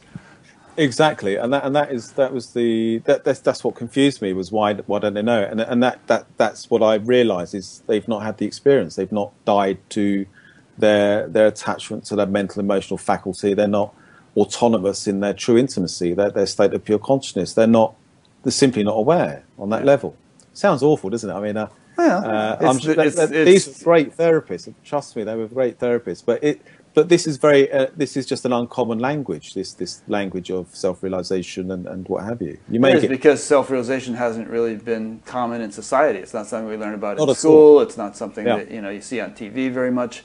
But these days, of course, there are therapists who are realized and who are sort of non-dual therapists, or enlightenment-based therapists. And so it is. But I'm sure that's still a tiny, tiny subset of therapists in general. Yeah. So I found myself just, in a way, quite bemused, but I had to continue with this job because I needed to earn the money. So I felt like a whore. I was a whore for the money, you know. Yeah. Give me the money. Right. And just observing and thinking, well, how do I? But it got me thinking. It got me thinking. That was the thing. That became the next stage in my life where I thought, okay, I'm really not going to do a job next time where I can't be natural, right, in a natural state. If I can't come from a natural state in a way where that kind of honesty facilitates a way to challenge a person's behaviour, I said I don't want to do nothing constructed. You see, so when I left there in 2006, I remember I was on holiday with the children in a caravan on the coast, in the south coast of England, and I began. That was it. I began writing. I began exploring. I began to look. I thought, okay, I've got this knowledge of therapy, and it's great knowledge. You know, it's wonderful knowledge. I mean, for what it is, it's great. And I then, I was trained and everything, and then I found myself just writing. I thought, right, I need to learn how does one relate from self-realization? How does one maintain pure consciousness, the I am, and how does one then, from that position, okay, come into the body, function, and then connect with someone else and do that? Yeah. So that became the next question, and it was then. That was in the August, and then funny enough, in the November, I was introduced to the seekers. I was introduced to people that are seeking the refined purpose of exploring what is reality, what is real. You know, it's funny it took you that long to run into them. So how long was it from the time you had the realization to the time you stumbled across some seekers? 7 years. Wow, that's amazing. I'm just walking around with my head down. I don't think I remember seeing a few things in books like Krishnamurti and stuff like that, thinking, he's had the same experience, or Eckhart Tolle's had the same experience, and but I just didn't. I don't know why that was. Not a clue. Very strange, isn't it? But one of the things happened was when I had the awakening, when it occurred, I used to read a lot. Loads of stuff, you know, obsessively, really, compulsively. And then after the awakening, I couldn't read even for 7 years. I couldn't even pick a book up. I'd read a page and have to put it down. I just couldn't do it. It was so... Even spiritual stuff? Yeah, I couldn't read spiritual stuff. It was boring. Interesting. Yeah, because I knew it, you know. But saying that, it wasn't the right spiritual stuff, because when I met seekers, I then met a few people that did offer some good reading material, and when I began to read things like the Upanishads and stuff like that, I thought, wow, this is really good, you know. So I can read now, yeah. It's just that I didn't know this stuff was out there, really, to be honest with you. Interesting. You know, I was happy anyway. I had kids to look after, jobs and all of these things. And, you know, yeah. Maybe we'll get back to seekers in a minute, but you talked about, my voice is starting to echo back to me. Why that's happening. You used the word imitate. I thought that was interesting, that the mind imitating pure consciousness, and maybe you even said the heart imitating pure consciousness. It's an interesting choice of words. Maybe you can elaborate on that for a bit. Yeah, they're just my words. I've kind of ad hoc'd my way through this, you know. What it is there was a point where upon awakening, and it kind of remained the same for a number of years, really, where I was happy in the I am, you know, in the formless awareness, observing thought, observing reality, observing patterns, continual patterns, you know. It wasn't as bad, obviously, but still, you know, but you know, but there was no integrating. There was no contact. You know, I was observing, but not directly experiencing. And I was missing the relationship that the mind in its function, the heart and the body, I was missing that point of how it comes into relatedness to what is directly observing, you see. So when I began to explore further, I remember I woke up one day and I thought, that's it. I'm going to stay in the I am now, and I'm not going to do this anymore. I'm not going to work for people or work in places where it's not about this. So I spent days, you know, just walking, sleeping in my room with the curtains closed. I had a job just working 3 days a week for probation, working for the government on these drug programs, and it was easy. It just worked itself, and the rest of the time I just spent myself just observing everything, and I allowed myself to just observe the mind in its function and the heart, everything. Just observe everything, and I wanted to find how does one come from the self-realization aspect, which is self-realization itself is not reality. Self-realization is of reality. It's consciousness, and consciousness knows it is of the non-location, which is absolute. So how does this idea of truth then have the best effect upon the mind? Because the mind is happening, right? And it took a while, and then I realized one day, I thought, of course, here I am, so into reality, so fine in this I amness, so fine, you know, knowing of the absolute, and that's as far as I'd got, you know. The other parts of my life were playing out. I may not have been identifying with these aspects of the personal self or reflexive bodies of existence. So I was kind of just hanging out in absolute land, in wonderment of reality and liberation as well, because that liberation of consciousness is pure. But I kind of, you know, wasn't really understanding the relationship between the I am and the mind, really. That was it. So that's what I embarked on. I wanted to know if I'm going to continue working or living here, it must all come now from this. It must come from the I am, you know. I think it's an important point, and we can dwell on it a bit, because, you know, people have an idealized notion of what an enlightened person should be like, how he should talk, how he should act, how he should think, you know, how he should behave. And then a lot of times spiritual teachers kind of let people down because they're not talking or acting or thinking or behaving that way. And so people, you know, wonder why the disconnect. How come this sort of state, which should make one kind of a, you know, walking Buddha, sort of attuned to, you know, life in a very harmonious, benign way, how come that's not happening for everybody? So, and these days I think the word embodiment is all the rage. It's kind of in vogue. That people, you know, who maybe 10 years ago had some kind of awakening or spiritual realization, realized that it wasn't embodied and that it needs to get embodied and it needs to somehow, you know, percolate or integrate into practical daily life. So it sounds like this was a project for you, you know, over the last decade or so. Tell us about it. How'd you go about it? You know, to what extent do you feel like you've achieved it, or you know, how much more would there, or is it a lifelong process? I don't know if it's lifelong. I know it's ongoing at the moment. I think it's important to know. I think it's important to know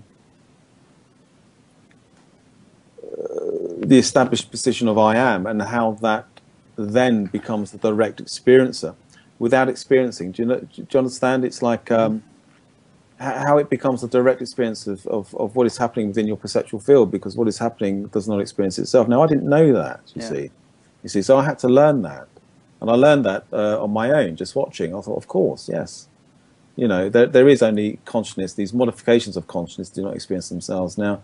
So which means that whatever patterns these modifications of consciousness are made up of, they come from direct observation. They come from consciousness. So in all the years that the ego is playing out this reality of a separate self, of course, it's still going to leave its mark, its effects. It's not ego, but it leaves its effects in some of the patterns. You still have certain thoughts or persuasions within you that you're observing, that you feel. And the thing for me was I didn't want to just see them and just remain arrested in that development of just seeing and just remain, oh no, it's not real, it's just, this is absolute and the I am, da da da. Yeah, I mean, sometimes did you find yourself sort of saying or doing certain things and saying, wow, I'm really being a dick here, you know? I mean, how come my realization isn't changing my behavior? Exactly, precisely. That you couldn't have said it better. and it's like, why am I sticking my fingers up at the drivers in front of me? You know, or the guy who's tailgating me. You know, and I thought I really want to see this because it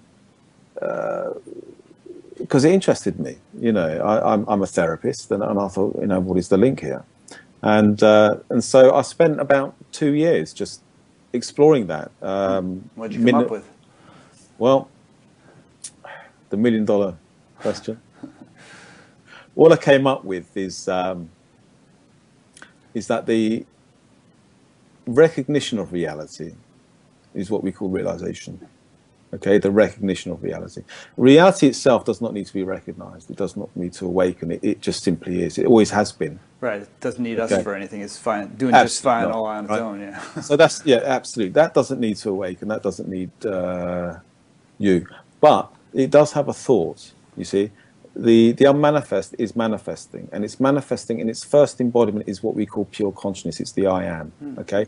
This I am serves only to recognize what is real. And if it can recognize what is real, it can then live abiding to what is real. So you can become pure consciousness abiding as that. So there is no one, right? So that no one becomes the first thought of that, as Nisargadatta says, you see. And then what happens is what comes out of the pure consciousness are all the modifications of consciousness. So that's where you then realize that there's still experience, but there's direct experience. So there is mind, there is the person happening, but but it's the direct experience of the person is formless consciousness, because your observation of whatever you perceive as a person transcends the person, and what is transcendent of the person is just pure consciousness. But the person lives within that consciousness. It lives in relatedness to what is directly observing it. You know, so that's when I became more complete. I kind of started to mature a bit. I kind of grew up. I realised that that you can maintain this not maintain it because there's no one maintaining it, but you can abide. You know. You can become more established as self-realization and allow that pure consciousness as self-realization to live in relation to what is real, which is what Tony calls that, whatever the oneness, or some people don't like oneness, the absolute, whatever. unmanifest, and living in relation to that, you suddenly realize that your pure consciousness is a flow. This is what I found. This is really what had me thinking this is great. It's just the flow. It has no agenda, no orientation whatsoever. It remains undifferentiated, and it's transcendent of everything that is appearing. So everything that is appearing is a direct reflection of what is observing, what is experiencing. It then brings everything into, there's no separation, you know, and it also brings everything into a state where there is no I. There's no one doing this. It's just happening. But then this flow of attention is realization, is I am. It, as I say, it's transcendent of all agenda and everything, so it just flows. So if there is something happening, you just directly experience it, and it reflects what is directly experiencing. They become one, really. Did you ever read the Bhagavad Gita? Some of it, not all of it. It's a really thick book, so you know. Yeah. Well, the basic theme is that, you know, Arjuna is a warrior. Yeah. It was his obligation in this circumstance to fight a battle, and he was going to kill a lot of his friends and relatives and dear ones, and so he had this moral dilemma, and he presented it to, you know, Krishna. He said, well, "What should I do? I can't do this." And Krishna said, "You know, transcend." He said, "Just get to the absolute." And then three verses later, he said, now established in yoga, established in being, perform action. And, you know, then the action will sort of be in accordance with all the sort of the laws of nature, the laws of dharma or whatever, in a way that the human intellect alone could never work out. That's right. So I guess the question here is, and I know you talked about seekers earlier, and you have like a weekly meeting or something where you meet with people. You know, there's two things those people want to know, and that you have to somehow convey to them. And one is, well, how do I have this sort of realization you had? How do I get to the self or pure consciousness? And, you know, then if they have that, what do I do with it? You know, how do I live that in my life? And do you find that, I mean, is that true? Is that representative of the essential questions that people have? People don't ask me questions, hardly ever. I hardly, we just sit in silence. Oh, okay, that's nice too. That takes care of the first part. Yeah, I mean, people do ask questions, and then it's, then there's exploration, obviously, within the consciousness. But I just want to go back, Rick. Yes, I will come back to this. I want to go back.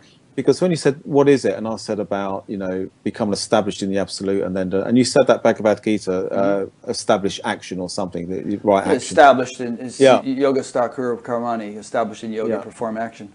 That's right, perform action. In Walking Awake, the book, I talk about that. It's a true action. The true action is actually the non-action, is the observation itself has the most profound effect on form, on thinking and stuff like that. So when people ask questions at my meetings, it's we connect. Simple. We connect. We merge. We connect with where that person is, and I always, you know, look where that person's attention is, because it's the attention that is realized or unrealized. You know, attention is awareness. You see. And attention can get locked in many places, and because I'm a therapist, where I've been trained, I like to follow where people's attention is, but speak from the point of liberated I am, and show how you can move as the non-doer within this idea of false doing. Yeah. I heard you say, and maybe it was your Conscious TV interview, I'm not sure, but that, you know, the people you've associated with, people who've come to your meetings and all, no one's quite had the sort of degree of realization that you had, as far as you can tell. It just hasn't just happened for people as readily as it. Of course, you went through a lot before it happened for you, but as you've been doing this for a while, living it, and also, you know, serving in some capacity as a satsang guy, do you feel like a capacity or a facility is growing in you for helping to facilitate some kind of shift in people? And if so, how? Or is it just the sitting in silence and there's some kind of attunement or entrainment or something that seems to take place? Yeah, you know, when I talk about myself, I mean, there's always a movement. I've spoken about certain movements that have allowed me to explore or allowed me to see things from the established understanding of I am in relation to that. With people, I do understand that most people haven't had the sort of experience I've had or revelation I've had so suddenly. It was terrifying. You know, I don't expect many people to go through what I went through. It was spiritual suicide, really. So you don't advocate going out and drinking for 10 years? Just kidding. Good stuff with that. Yeah. Okay, first do that. Come back to me in 10 years. Yeah. Well, that's true. You know, if someone's not ready to stop drinking, you know, drink more. That's what they say. But no. I just, for me, it's connect. Just connect. Yeah. Just you know, in the meetings there's stillness, and then there's a deeper resonance of a deeper reality. There is a deeper body of consciousness than the other states of consciousness. We you know, the familiar states of consciousness, such as the mind, the heart, the body, and even the intuitive body of consciousness that has you thinking and working things out and getting your little ahas and stuff like that.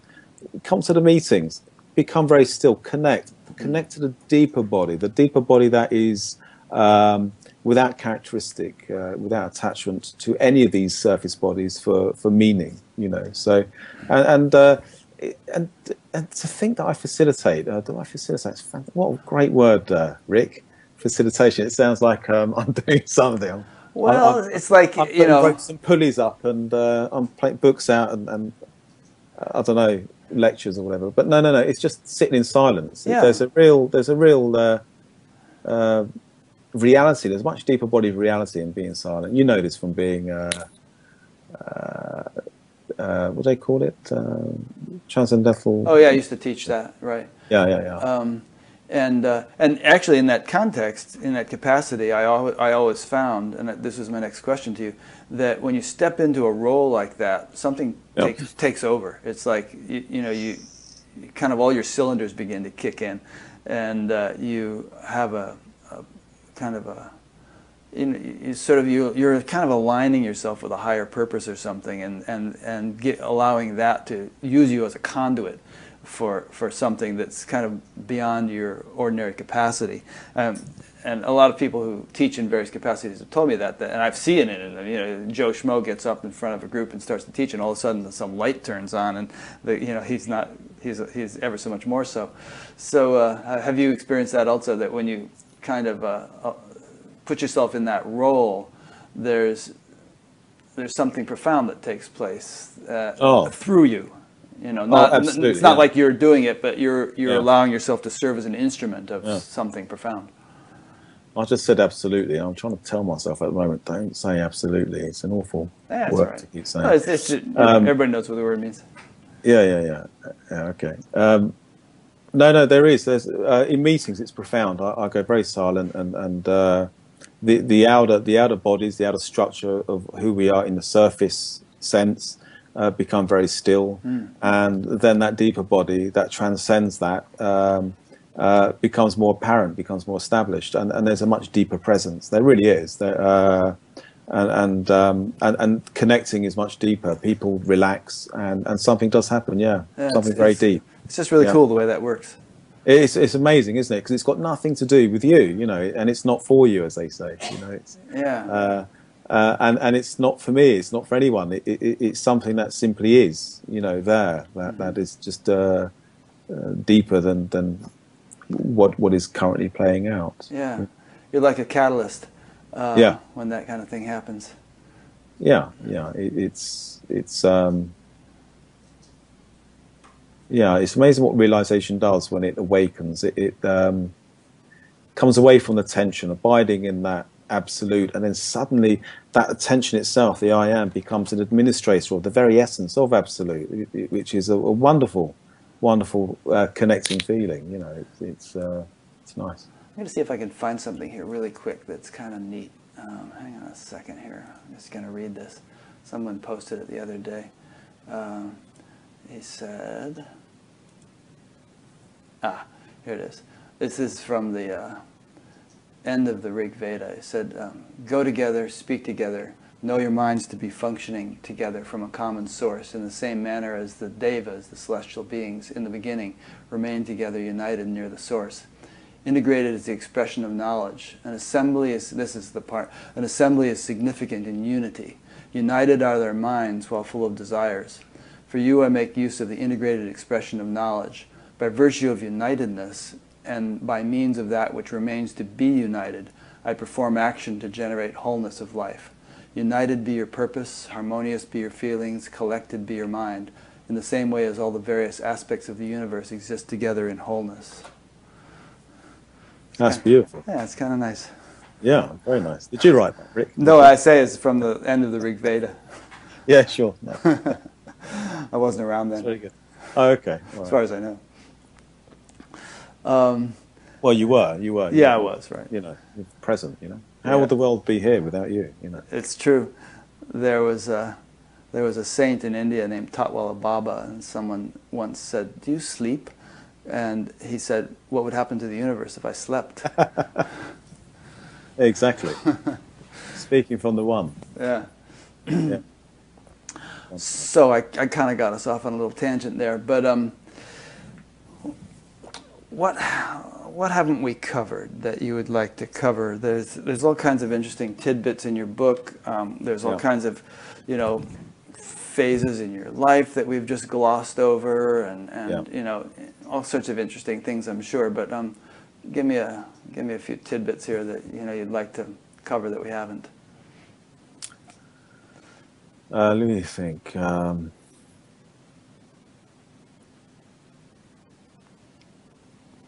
I can ask you a question if you need help. Yeah, I wouldn't know what to say, to be honest with you there, Rick. Well, one standard question is, you know, where are you now? You know, it's been quite a few years since your awakening, and you've gone through all kinds of integration and purification and growth and whatnot.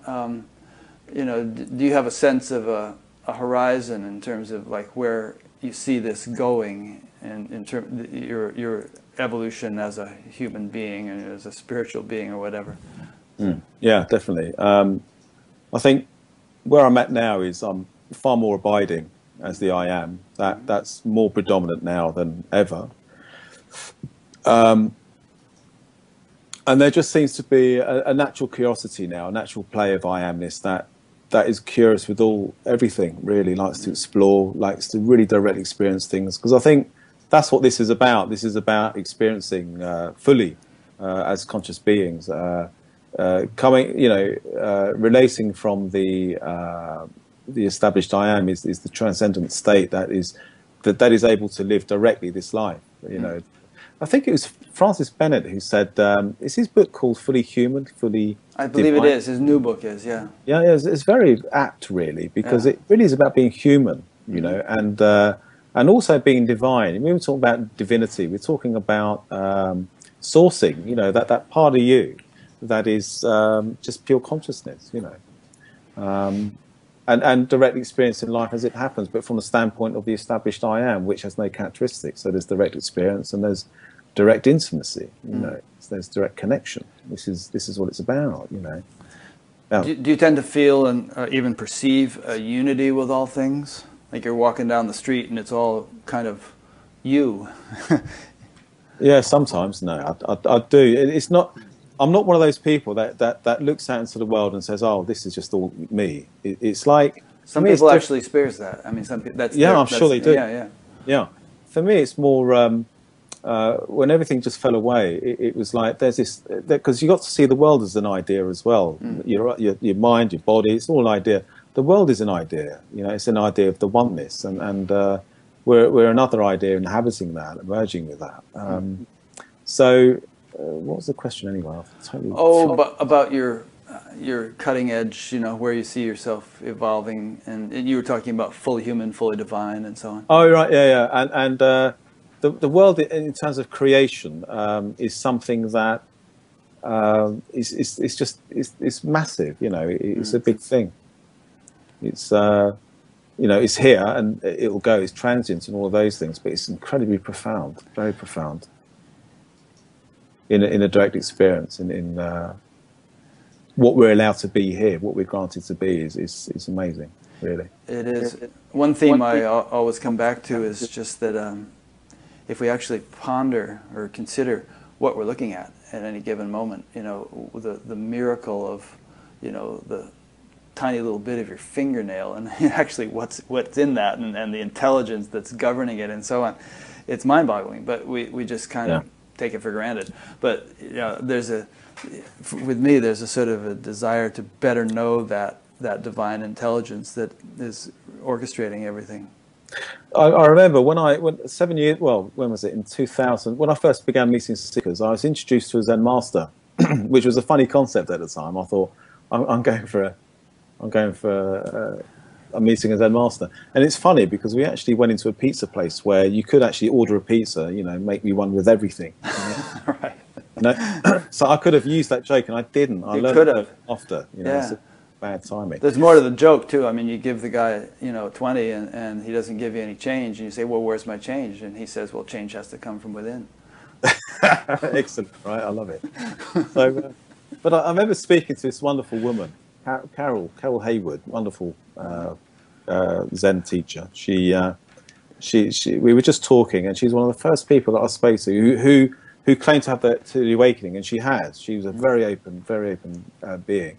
And first person I ever spoke to, and she said, truth, there is no habituation, which just basically means it doesn't matter how much you source from truth, how much you say, how realized you are in truth. It's always enough, always enough.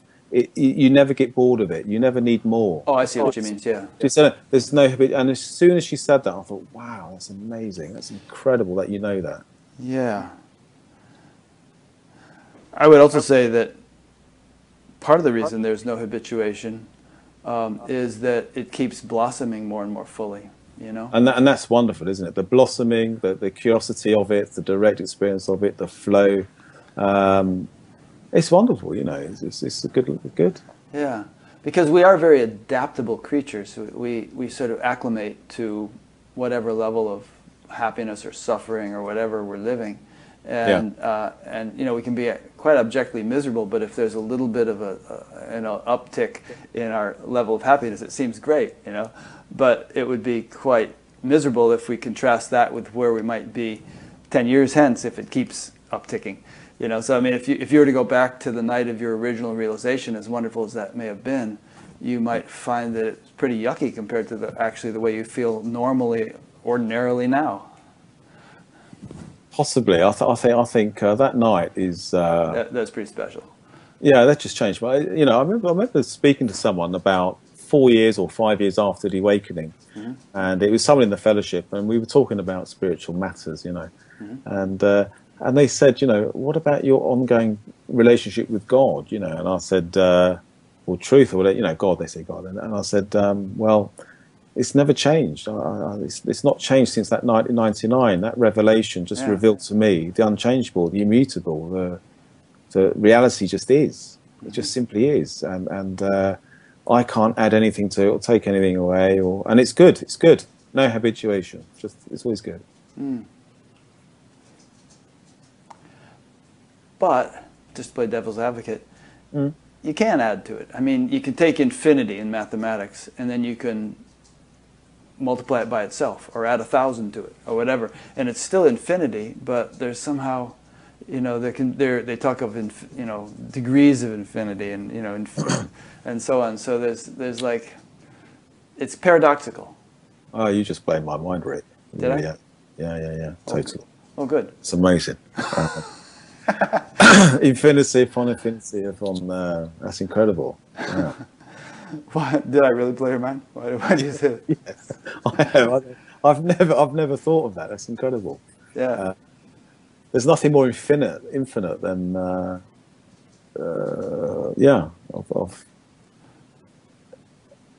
the unmanifest, and yeah, it's interesting. Huh. I suppose there's stuff. I don't know. It always remains unchanging. It just always remains. It's fun, isn't it? Because it remains unchanging, but pregnant with the promise of change. You know, it's loaded. You know, with the promise of existence. Speaking of the Upanishads, as we did earlier, there's this beautiful verse which you may have heard, which is Purnamada, Purnamidam, Purnamudachyate, Purnasya. Well, I forget how the rest of it goes. But in any case, it says, this is full, that is full. And then taking fullness from fullness, fullness remains. So it's like, you know, the manifest world is full, the absolute from which it supposedly has been taken, extracted or emerged is full.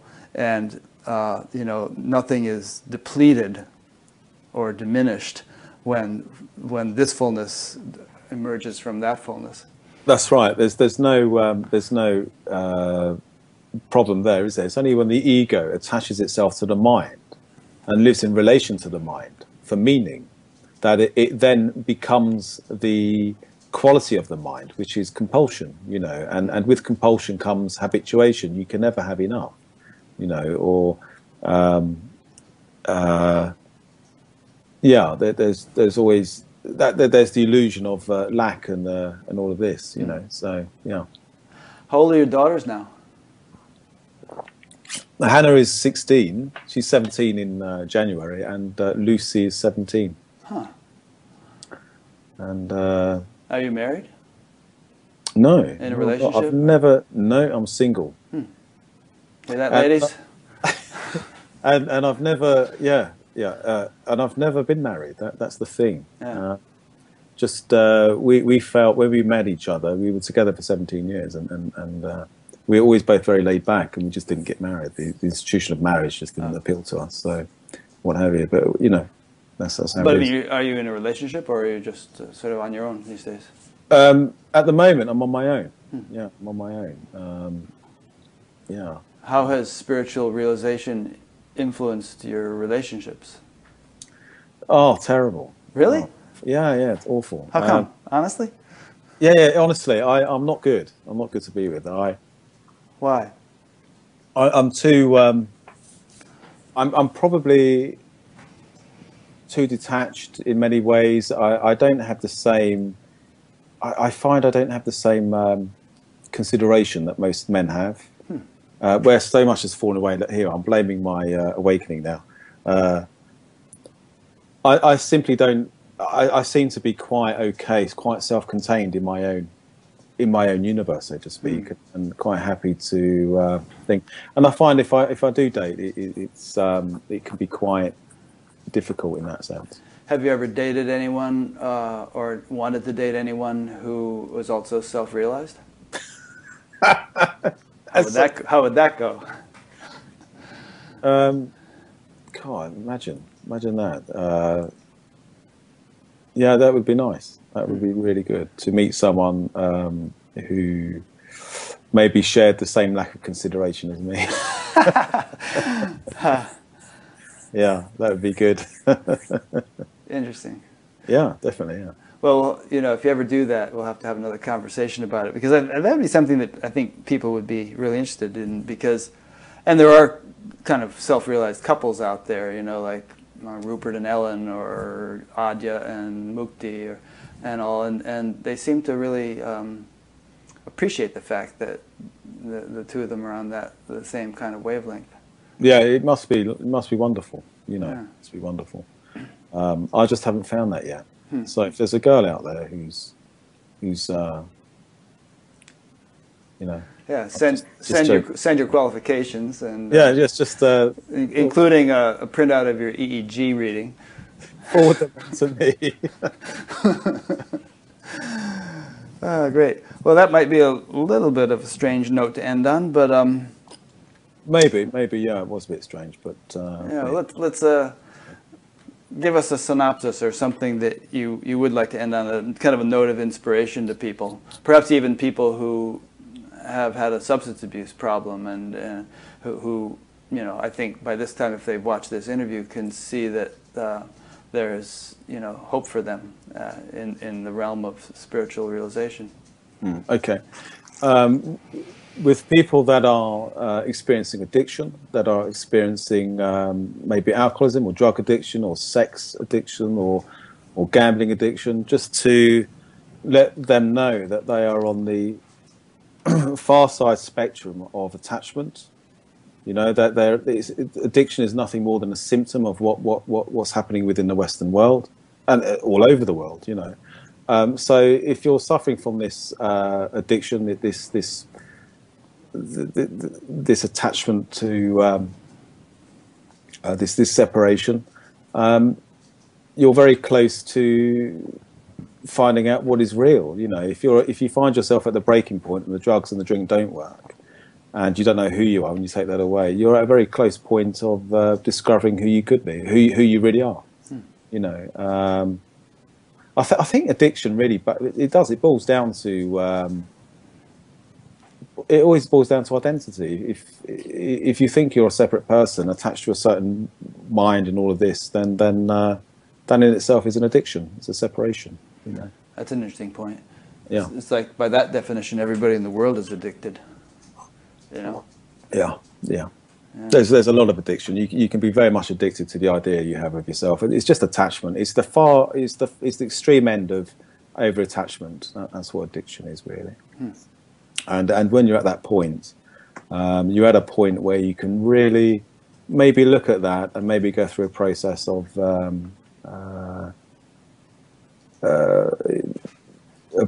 what's the word? Review. Review. Yeah. It's a good time to review. So there's always hope for the addict. I think they're closer to breaking than someone who is just walking the treadmill, you know, through their life. They go through life. They've got the car, they've got the house, they've got the comfortable stuff, and you can go through the whole life sleepwalking. But as an addict or an alcoholic, you're at breaking point. It could be a good point. It could be the best point of change for you. Yeah. Yeah, definitely. It could be a blessing. They do talk about bottoming out in 12-step, don't they? Absolutely, yeah. Yeah. So in addition to the little satsangs that you have there locally, do you do anything? Do you travel? Do you do retreats? Do you do Skype sessions with people? Any of those kind of things? Yeah, I do Skype sessions and I do one-to-one sessions as well, as I'm a therapist. I run one meeting a week in Maidenhead. Mm-hmm. I'm looking at getting a venue in London soon because I live right near London, so I should be doing one in London. Yeah. And I run 4 retreats a year. And I'm looking at doing my first overseas one in Holland in 2016, in the spring 2016. Great. So, yeah. And so people can obviously go to your website to check out all that. And your website is? invitationtobeing.org. Okay, invitationtobeing.org. And I'll be linking to that from your page on Batgap, of course. And I didn't really mention your book, but you have a lovely book called Walking Awake. Nice book cover. Why did you choose that image of the girl with her face in the water? Where I live, there's quite a very well-known photographer, actually, a very good photographer called Barry. Mm-hmm. And we were just talking one day, and I said to him, I said, what do you do? He said, I'm a photographer. He said, what do you do? I said, well, I do this, and I'm just coming to the end of writing this book. He said, well, look, I can do the cover for you. And the guy who done that, he does stuff for Vogue, he does stuff for international magazines. That's a quality photograph. Yeah, it's nice. It's cool. A work of art. And so one day he said, well, go to my portfolio, online portfolio, choose a picture, you can have it. Because we kind of got on, he said, you can have it. Mm-hmm. So, but before I could even do that, I got a phone call the following week. He said, have you found a picture? I said, no. He said, look, come round, I'll choose one with you. And when I got round there, he said, I've actually chosen one for you. And he chose that. So when I saw it, I thought, yeah, that's a great picture. Because it's like... Is it a metaphor for something in the book? I think so. To me, it's like a baptism. It's like going into the unknowing. It's like really... It's like she's being baptized, going into the unknowing, being reborn. You know, it's a little bit like that. So it kind of...